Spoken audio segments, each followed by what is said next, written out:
Hello again and welcome. This is Robert Schein, Managing Director and Partner at Blanke Schein Wealth Management. Today is Tuesday, November 8th, and it is Election Tuesday.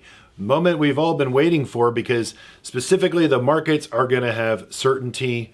The United States will have certainty one way or another. Now, if you watched last week, I was on CNBC and I specifically was asked about the bipartisan control of Congress and how the election results actually impact the markets. And historically speaking, as I said earlier this year for our clients, you actually see a relief rally one way or another. It really doesn't matter who actually retains or who actually, gives up control one way or another, because through the years, historically speaking, that pendulum swings back and forth with regards to partisanship. That being said, this cycle could see a red bias, if at least in the House. By all accounts right now, the House looks like it's going to be in the Republicans' corner. And then the Senate is a toss-up right now.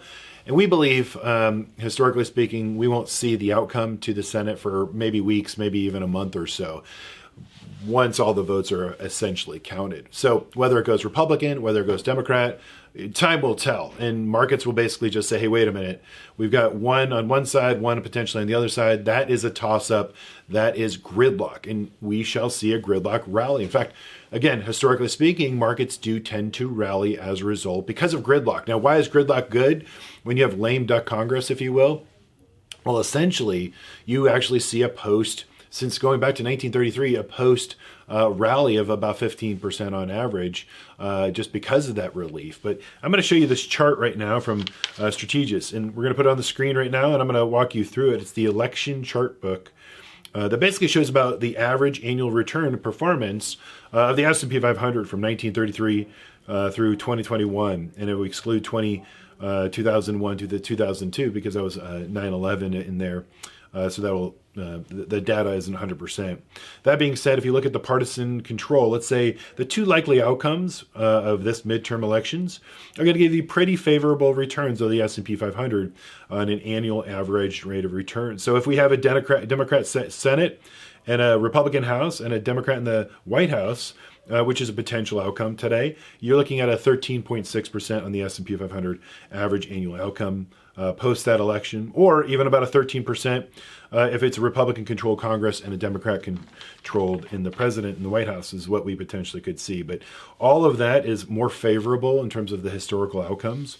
And then there's also the average return. I'm going to show you this chart right now. It's the S&P 500 average return post the midterms. Again, this goes back to, in this particular instance, 1962, and it takes into account all of the midterm results and the S&P price movement from 1962 to 2018. So that historical data. And basically the chart on the screen shows you the blue line right now is where our markets have been traded year to date in 2022. And then all the historical data of all the other post-midterms of what the S&P has actually done from a price movement. It just shows you October, November, December, there is an opportunity for a rally to play out. Now, what could change that, or what are we paying attention to, what markets are paying attention to right now? It's this Thursday. This Thursday is the CPI and the core CPI Consumer Price Index report. And why that matters, Rob, why could that derail or at least put a fly in the ointment of this post-rally that we could get because of sort of the relief rally that we're seeing? Is simply because inflation is running too hot, and that's the Fed's reading of the inflation. We're all going to have to wait for the economic data on Thursday and whether it comes in. So here's really what the October report is really important. We want to see, at least what the Federal wants to see, is what the forecasts are and what the previous was. So the September reading for the CPI report was 8.2%. Remember when that came out, markets sold off dramatically as a result because it was still too hot from August to September. So we're going to go from September to October, and the consensus forecast right now for this Thursday's report on the CPI is anything under 8%, basically, 7.9%. So if we see a print of anything under 8%, markets will continue this rally, we believe. The core side is most important. It's ex food and energy, and that's what the Federal Reserve looks at most most closely, and it's looking at a 6.5% from a 6.6 from the previous month of September. So these reports could set up to be, and I put them in green very specifically because that's the direction we need them to go for markets to continue to do well. So keep an eye out for that. We are as well at Blanke Schein Wealth Management, but we're positioned. If Congress, let's say, goes Republican, energy, healthcare, and financials, we will overweight over time because once we want to see how this shakes out.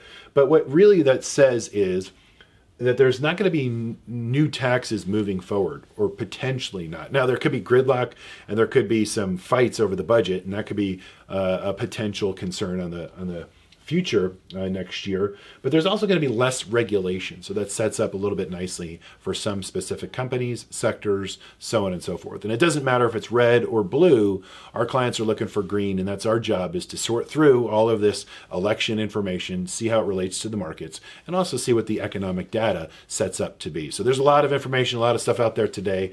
I just want to give you the update of our market insights and observations, and thank you for watching. We'll see you again next time, and don't forget to vote. Take care.